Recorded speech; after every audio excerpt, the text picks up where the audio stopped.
Hi hello friends, good morning. Welcome back to my YouTube channel. ಇವತ್ತು ಇಷ್ಟೊಂದು ingredients ಎಲ್ಲ ತೋರಿಸ್ತಾ ಇದ್ದೀನಿ ಅಂದ್ಕೊಂಡಿದ್ದೀರಾ. ಇವತ್ತು ನಾನು ಪುಳಿಯೋಗರೆ ಪುಡಿ ಮಾಡೋದಕ್ಕೆ ಅಂತ ಹೇಳಿಬಿಟ್ಟು ಎಲ್ಲ ರೆಡಿ ಮಾಡ್ಕೊಂಡಿದ್ದೀನಿ. ಇದೆಲ್ಲ ಬ್ಯಾಡಗಿ ಮೆಣಸಿನ್ಕಾಯಿ, ಒಂದು 1/4 kg ಅಷ್ಟು ನಾನು ಧನಿಯಾ ತೊಗೊಂಡಿದ್ದೀನಿ. ಸೊ ಒಂದು 200 ಗ್ರಾಮ್ ಅಷ್ಟು ಬ್ಯಾಡಗಿ ಮೆಣಸಿನ್ಕಾಯಿ, ಇದು ಸ್ವಲ್ಪ ಖಾರದ ಮೆಣಸಿನ್ಕಾಯಿ ಒಂದು 15-20 ತೊಗೊಂಡಿದ್ದೀನಿ. ಕಡಲೆಬೇಳೆ ಒಂದು ಬೌಲ್ ತೊಗೊಂಡಿದ್ದೀನಿ, ಉದ್ದಿನ ಬೇಳೆ ಒಂದು ಬೌಲ್ ತೊಗೊಂಡಿದ್ದೀನಿ, ಬಿಳಿ ಎಳ್ಳು, ಕರಿಬೇವಿನ ಸೊಪ್ಪು, ಮತ್ತು ಅರ್ಧ ಕೊಬ್ಬರಿ ತೊಗೊಂಡಿದ್ದೀನಿ, ಮೆಂತ್ಯ ತೊಗೊಂಡಿದ್ದೀನಿ, ಜೀರಿಗೆ, ಸಾಸಿವೆ, ಮೆಣಸು ಇದೆಲ್ಲ ತೊಗೊಂಡಿದ್ದೀನಿ. ಕಡಲೆಬೇಳೆ ಉದ್ದಿನಬೇಳೆ ಜಾಸ್ತಿ ತೊಗೊಬೇಕು. ಜೀರಿಗೆ, ಮೆಂತ್ಯ, ಮೆಣಸು, ಸಾಸಿವೆ ಎಲ್ಲ ಸ್ವಲ್ಪ ಸ್ವಲ್ಪ ತೊಗೋಬೇಕು. ಜೀರಿಗೆ ಜಾಸ್ತಿ ಹಾಕ್ಕೊಂಡ್ರೆ ಅದೇ ಸ್ಮೆಲ್ ಆಗಿಬಿಡುತ್ತೆ. ಹಾಗಾಗಿ ಜೀರಿಗೆ ಸ್ವಲ್ಪ ಕಮ್ಮಿ ಹಾಕ್ಕೊಬೇಕು. ಸೊ ನೋಡಿ, ಇಷ್ಟು ಇಂಗ್ರೀಡಿಯೆಂಟ್ಸ್ನೆಲ್ಲನೂ ಮೊನ್ನೆ ನಾನು ಬಿಸಿಲಿಗೆ ಬ್ಯಾಡಗಿ ಮೆಣಸಿನ್ಕಾಯಿ ಎಲ್ಲ ಒಣಗಾಕಿದ್ದೆ.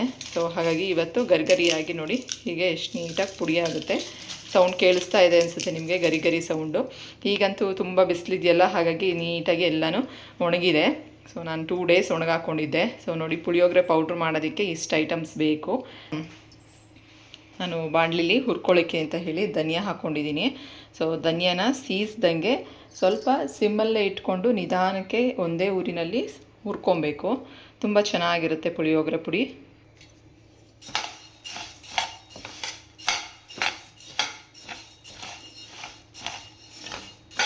ಘಮ ಬರ್ತಾ ಇದೆ, ಧನಿಯಾ ಉರಿತಾ ಇದೆ.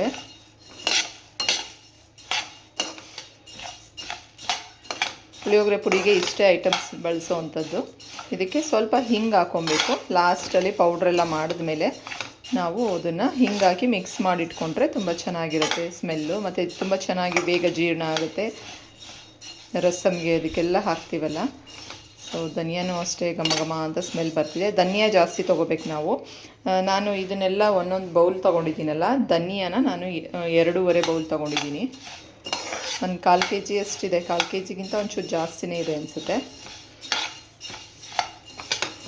ಧನಿಯಾ ಜಾಸ್ತಿ ಕ್ವಾಂಟಿಟಿಲಿರಬೇಕು.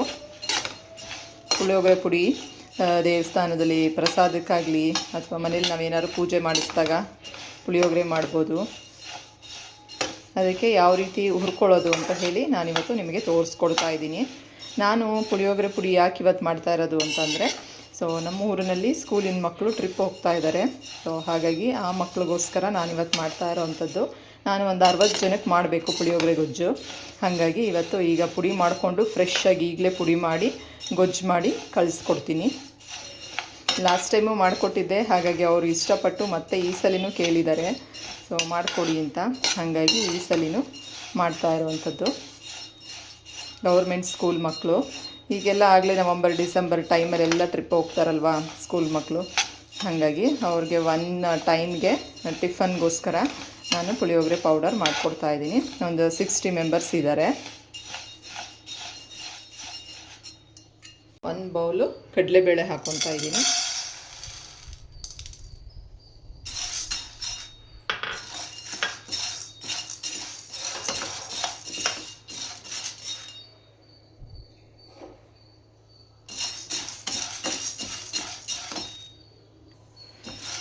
ಕಡಲೆಬೇಳೆನೂ ಎಲ್ಲ ಹುರಿದಾಗಿದೆ.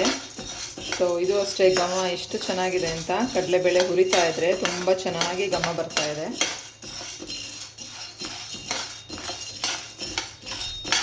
ಕಡಲೆಬೇಳೆ ಆಯಿತು. ಈಗ ನಾನು 1 ಬೌಲು ಉಂಡೆ ಇರೋವಂಥ ಉದ್ದಿನಬೇಳೆ ತೊಗೊಂಡಿದ್ದೀನಿ. ಅರ್ಧ ಇರೋದಲ್ಲ, ಇದು ಉಂಡೆ ಇರೋದು ತಂದಿದ್ದೆ ಈ ಸಲ. ಹಾಗಾಗಿ ಉಂಡೆ ಉದ್ದಿನಬೇಳೆನೇ ಹಾಕ್ಕೊತಾ ಇದ್ದೀನಿ. ಉದ್ದಿನಬೇಳೆ, ಉದ್ದಿನ ಕಾಳು ತುಂಬ ಒಳ್ಳೆಯದು.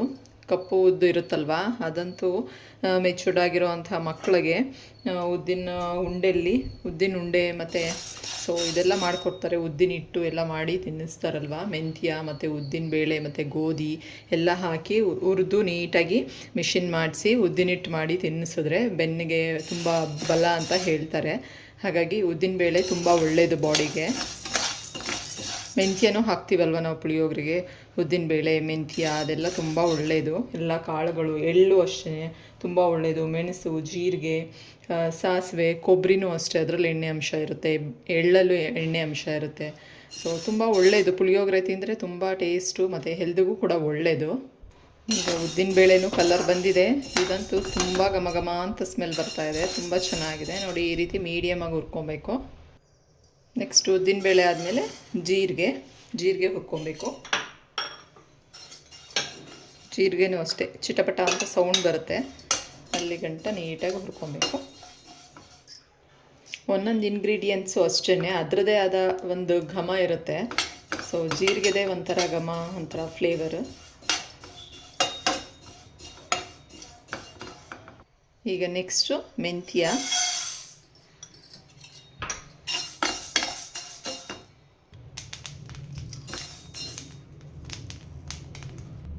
ನೆಕ್ಸ್ಟ್ ಈಗ ಮೆಣಸು.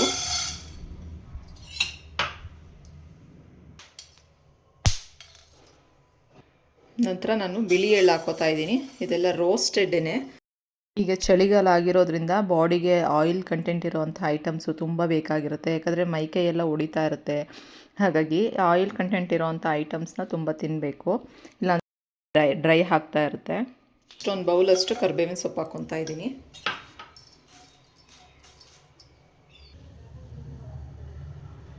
ನೋಡಿ ಇದನ್ನು ಸ್ವಲ್ಪ ಬಾಡಿಸ್ಕೊಂಡಿದ್ದೀನಿ ಕರಿಬೇವು.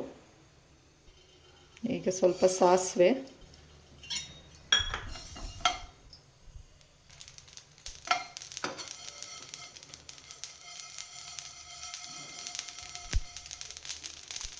ನೆಕ್ಸ್ಟು ಸ್ವಲ್ಪ ಖಾರದ ಮೆಣಸಿನ್ಕಾಯಿ ಹಾಕ್ಕೊತೀನಿ.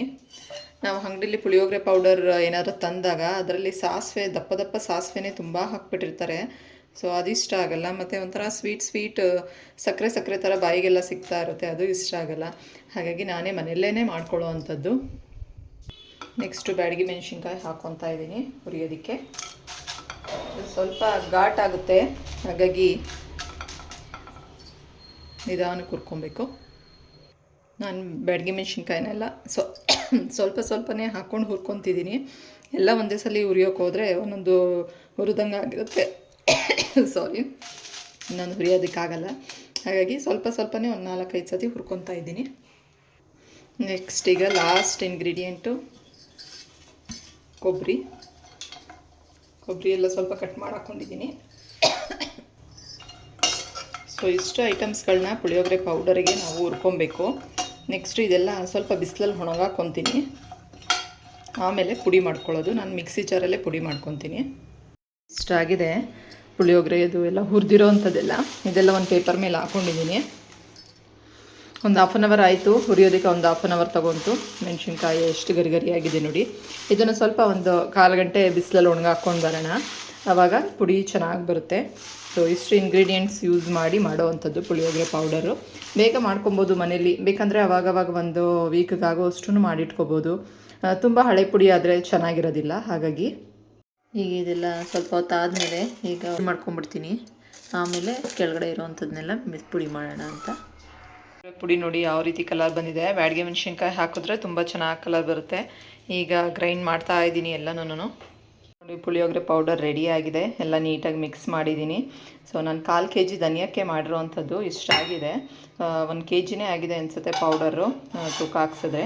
ಈಗ ಇಲ್ಲಿ ಸ್ವಲ್ಪ ಕರಿಬೇವಿನ ಸೊಪ್ಪು, ಬೆಳ್ಳುಳ್ಳಿ ಎಲ್ಲ ರೆಡಿ ಮಾಡಿ ಇಟ್ಕೊಂಡಿದ್ದೀನಿ. ಮತ್ತು ಇದೊಂದು 1/4 kg ಹುಣಸೆಹಣ್ಣು ನೆನೆ ಹಾಕ್ಕೊಂಡಿದ್ದೆ. ಈಗೆಲ್ಲ ಇದನ್ನು ಹುಳಿ ಎಲ್ಲ ತಕ್ಕೊಂಡು ಇದನ್ನು ಕುದಿಯೋಕೆ ಇಟ್ಕೋಬೇಕು. ಹುಣಸೆಹಣ್ಣು, ಉಪ್ಪು ಮತ್ತು ಸ್ವಲ್ಪ ಬೆಲ್ಲ ಹಾಕ್ಕೊಂಡು ಕುದಿಸ್ಕೊತೀನಿ ಇದನ್ನು.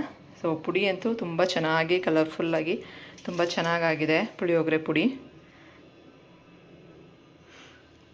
ನೋಡಿ ಈ ರೀತಿ ಎಲ್ಲ ಹುಣಸೆಹಣ್ಣು, ಬೆಲ್ಲ ಮತ್ತು ಉಪ್ಪು ಎಲ್ಲ ಹಾಕಿ ಚೆನ್ನಾಗಿ ಕುದಿ ಬರ್ತಾಯಿದೆ. ಚೆನ್ನಾಗಿ ಕುದಿ ಬಂದಮೇಲೆ ಇದಕ್ಕೆ ಪುಡಿ ಹಾಕ್ಕೊಬೇಕು. ಈಗ ರುಬ್ಬಿರೋ ಅಂಥದ್ದು ಪುಳಿಯೋಗರೆ ಪೌಡರ್ ಹಾಕ್ಕೊಬೇಕು. ಸೊ ನೋಡಿ ಈ ರೀತಿ ಆಗಿದೆ ಪುಳಿಯೋಗರೆ ಗೊಜ್ಜು. ಹುಳಿ ಮತ್ತು ಉಪ್ಪು, ಖಾರಕ್ಕೆ ಎಲ್ಲನೂ ಪೌಡರ್ ಹಾಕಿ ಮಿಕ್ಸ್ ಮಾಡಿದ್ದೀನಿ. ನಾನೀಗ ಪುಳಿಯೋಗರೆ ಒಗ್ಗರಣೆ ಮಾಡ್ಕೊಳ್ಳೋಣ. ಪುಳಿಯೋಗರೆ ಗೊಜ್ಜು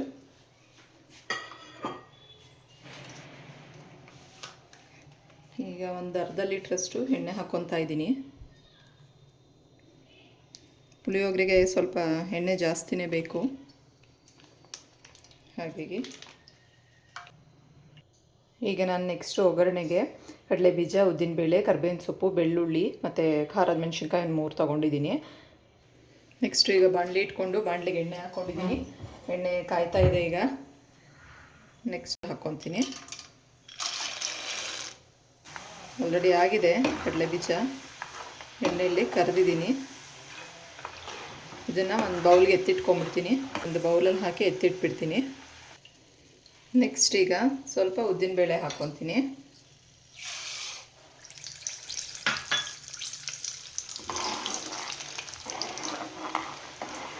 ಉದ್ದಿನಬೇಳೆ ಬೇಕಾದರೆ ಅದು ಇದ್ರ ಜೊತೆನೇ ಬಿಟ್ಕೊಡ್ಬೋದು, ಏನಾಗಲ್ಲ. ಅದು ಸ್ವಲ್ಪ ನೀಟಾಗಿ ಗೋಲ್ಡನ್ ಬ್ರೌನ್ ಕಲರ್ ಬಂದ ಮೇಲೆ ಅದ್ರ ಜೊತೆ ಮಿಕ್ಸ್ ಮಾಡೋಣ.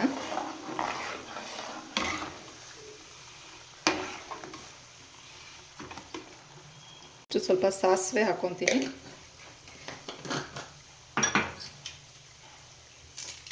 ನೆಕ್ಸ್ಟು ಮೆಣಸಿನ್ಕಾಯಿ,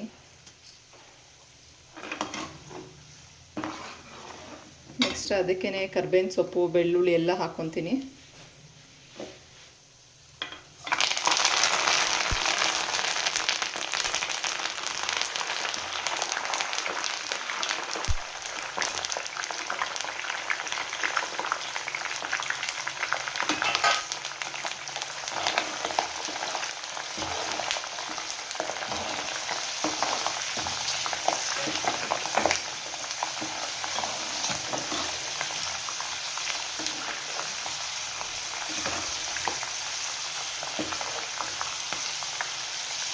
ಬೆಳ್ಳುಳ್ಳಿ ಎಲ್ಲ ನೀಟಾಗಿ ಫ್ರೈ ಆಗಬೇಕು, ಹಾಗಾಗಿ ಒಂದು 5 ನಿಮಿಷ ಫ್ರೈ ಮಾಡ್ಕೋಬೇಕು.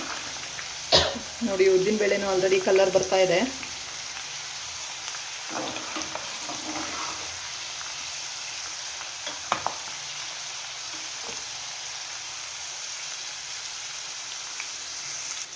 ನೆಕ್ಸ್ಟ್ ಈಗ ಪುಳಿಯೋದನ್ನ ಇದಕ್ಕೆ ಹಾಕ್ಕೋಬೇಕು. ಸ್ವಲ್ಪ ಬಿಸಿ ಇದೆ, ಕೇರ್ಫುಲ್ಲಾಗಿ ಹಾಕ್ಕೋಬೇಕು.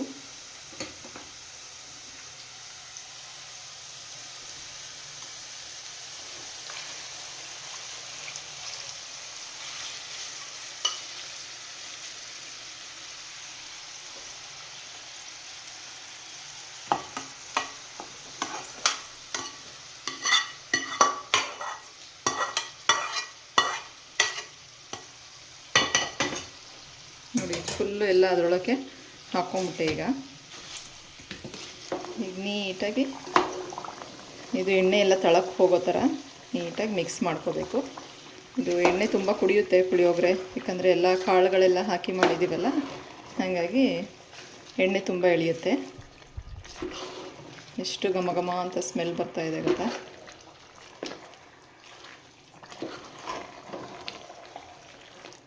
ನೋಡಿ, ಹೇಗೆ ಮಿಕ್ಸ್ ಮಾಡಿಕೊಂಡ್ರೆ, ಇದೆಲ್ಲ ಪೌಡರ್ ಅಲ್ವಾ, ಡ್ರೈ ಪೌಡರು, ನಾವು ಹುಣಸೆ ಹುಳಿ ರಸ ಎಲ್ಲ ಹಾಕಿ ಮಾಡಿರೋಂಥದ್ದಲ್ವ, ಹಾಗಾಗಿ ಇದನ್ನು ಎಣ್ಣೆ ನೋಡಿ ಎಷ್ಟು ಬೇಗ ಎಲ್ಲ ಹೀರ್ಕೊಂತು ಅಂತ. ಸೊ ಒಂಚೂರು ಎಣ್ಣೆ ಇಲ್ದಂಗೆ ಆಗೋಯ್ತು. ಫುಲ್ಲು 1/2 ಲೀಟರ್ ಎಣ್ಣೆ ಫುಲ್ಲು ಎಲ್ಲ ಡ್ರೈ ಆಗೋಯ್ತು 1 ನಿಮಿಷದಲ್ಲಿ. ನೋಡಿ,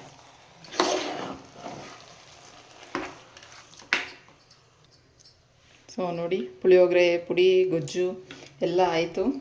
ಸೊ ನೋಡಿದ್ರಲ್ಲ ಯಾವ ರೀತಿ ಮಾಡೋದು ಅಂತಂದ್ಬಿಟ್ಟು. ಒಂದು 2 ಅವರ್ಸ್ ಬೇಕಾಗುತ್ತೆ ಇದಕ್ಕೆಲ್ಲ ಪ್ರಿಪ್ರೇಷನ್ ಮಾಡಿಕೊಂಡು ಎಲ್ಲ ಮಾಡಿ ಮುಗಿಸೋಷ್ಟರಲ್ಲಿ. ಒಂದು 2 ಅವರ್ಸ್ ಆಗುತ್ತೆ. ಸೊ ಅಂದರೆ ಹೆಲ್ದಿಯಾಗಿ ಮನೆಯಲ್ಲೇ ಮಾಡಿರೋ ಅಂಥದ್ದು. ಸೊ ತುಂಬ ಚೆನ್ನಾಗಿರುತ್ತೆ. ಬೇಕಂದರೆ ನೀವು ಮಾಡ್ಕೊಬೋದು ಈಸಿಯಾಗಿ.